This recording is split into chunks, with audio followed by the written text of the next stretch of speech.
Security officials in the Kingdom of Saudi Arabia said on Wednesday the safety of the pilgrims had been the top priority preparing for this year's Hajj, announcing the completion of the first stage of planning for the annual religious gathering.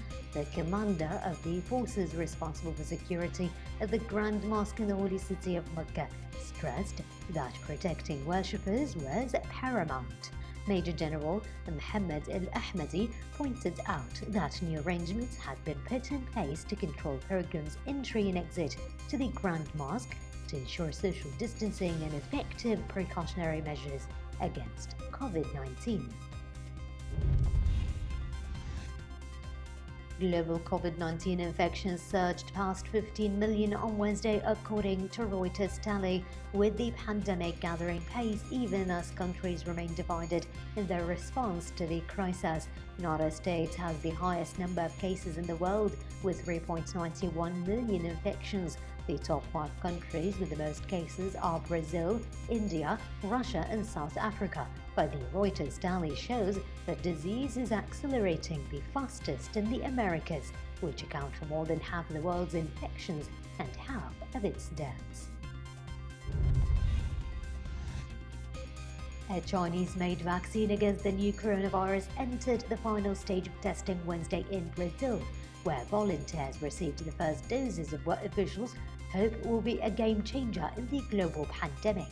The vaccine, developed by private Chinese pharmaceutical firm Sinovac Biotech, became the third in the world to enter phase 3 clinical trials.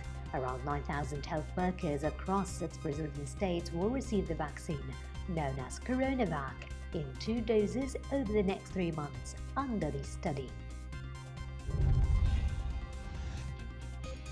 The lead developer of the vaccine said on Wednesday the University of Oxford possible COVID-19 vaccine could be rolled out by the end of the year, but there is no certainty. The experimental vaccine, which has been licensed to AstraZeneca, produced an immune response in early-stage clinical trials, data showed. Sarah Gilbert said it needed to be shown to work in late-stage trials there, needed to be a large quantity manufactured, and regulators had to agree quickly to license it for emergency use before large numbers of people could be vaccinated.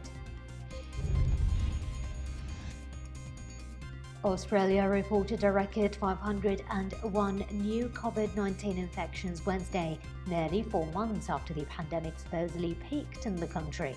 Most of the cases were reported in Victoria State, where authorities have struggled to bring an outbreak in Melbourne under control, despite Australia's second biggest city being locked down for nearly 2 weeks. Australia has now recorded almost 13,000 cases of COVID-19 and 128 fatalities in a country of about 25 million. Spain's Tourism Minister Rias Maroto said on Wednesday that a resurgence in the COVID-19 cases in Catalonia was coming under control, adding that she hoped this meant there would be no need for neighbouring France to close the border. Minister Maroto said the latest data compiled in Aragon and Catalonia, they are a bit more optimistic, adding Catalonia has already reduced the number of infections over the last 3 days. She said keeping the border open is very important for mobility with European partners. Sweden's top health authority says people who have had COVID-19 are likely to be immune for at least 6 months after being infected, whether they have developed antibodies or not. In new guidance published on Wednesday, the Swedish Public Health Agency said it's now considered safe for individuals who've been infected to come into contact with people in high-risk groups. But the agency also said that people deemed to be immune can still act as carriers of the virus in society and must therefore continue to observe social distancing and hygiene guidelines. Turkey's presidential spokesman said Ankara is adamantly opposed to Libya's partition, be it in principle or by law. Ibrahim Kalin, the presidential spokesperson, said breaking up the nation will be a devastating scenario and that lessons should be learned from similar cases in Iraq, Syria and other places. Libya has been mired in strife since NATO operations led to the overthrow of former dictator Muammar Gaddafi in 2011. The country's new government was founded 4 years later in 2015 under a UN-led agreement, but efforts for a long-term political settlement have so far failed due to a military offensive by General Khalifa Haftar's forces.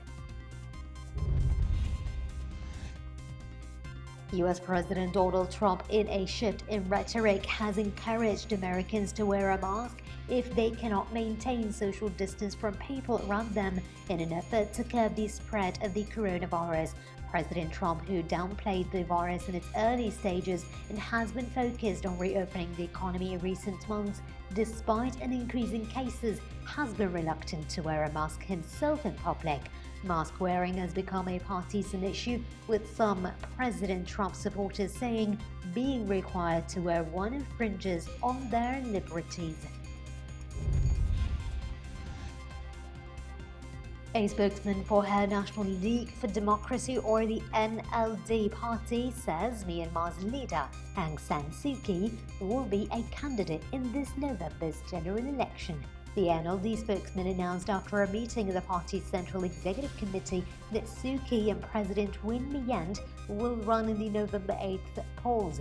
Suu Kyi was barred from becoming president by a clause in the constitution that was enacted under a previous military government. A shootout outside a funeral parlor left 14 people wounded Wednesday in Chicago as President Donald Trump threatens to send federal agents to a handful of U.S. cities led by Democratic mayors. Chicago Deputy Police Superintendent Eric Carter told reporters the incident started when occupants of a vehicle began firing at attendees of a funeral. Shootings have become abnormal this summer across the United States. According to local media, a total of 63 people were shot and 12 killed over the weekend in Chicago in ongoing gun violence. Deadly flooding will persist in Bangladesh for the next 10 days, officials warned Wednesday, as South Asia battles torrential monsoon rains, which have already pounded the region for weeks. The deputy chief of Bangladesh's flood forecasting and warning center said the flood has been going on for at least 20 days, adding it is likely to continue for another 10 days. The annual monsoon is critical for replenishing water supplies, but also wreaks havoc across vast swathes of the densely populated region, causing widespread death and damage.